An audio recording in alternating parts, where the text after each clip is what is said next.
So Glenn Beck on, I guess, his web show is going to decide to talk about the IRS scandal. He's going to involve Jews somehow. There's two of them, as they said in Star Wars at one point. Now there are two of them. Okay, and it's double the trouble.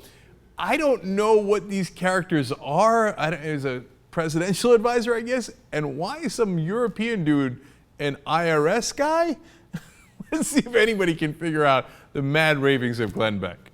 And the story from the White House is they never, ever talked about it, ever. Never discussed any of this. It's like a cone of silence in the Oval Office. Never talked to an IRS person at all.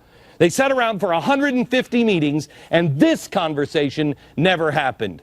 You know, Ralph. And this guy on Fox was saying that there are these death panels. There are. You know. Really? They're death panels? Yes, in fact, your team is going to be the one putting it all together.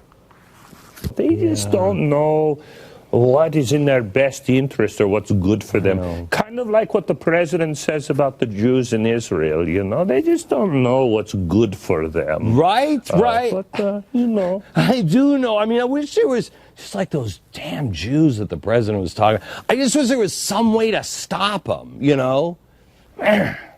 Right, so it'd only be those who choose. Oh, of course, yes. Right. Of course, you'll be able to keep your own doctor if you want. I mean, right? The president said that, right? And he wouldn't lie. No. Okay, are you telling me seriously, that conversation or a conversation that something like that didn't happen? Of course it did. Cass, can you come in here for a second? It's exactly what Cass Sunstein laid out in that academic paper. Don't be a moron. Don't be a moron. Use common sense. Stop it! Cuckoo, cuckoo. A conversation like that happened in the Oval Office? The damn Jews and death panels. I would be shocked if 1% of that conversation happened at the White House or anywhere else that wasn't an insane web studio of Glenn Beck.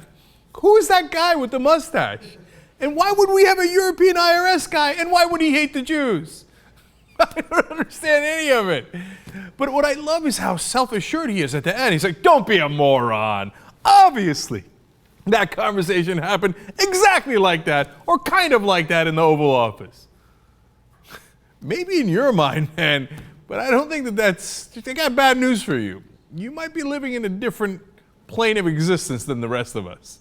In the real Oval Office, my guess is they don't have two incredibly weird Glenn Beck characters running around.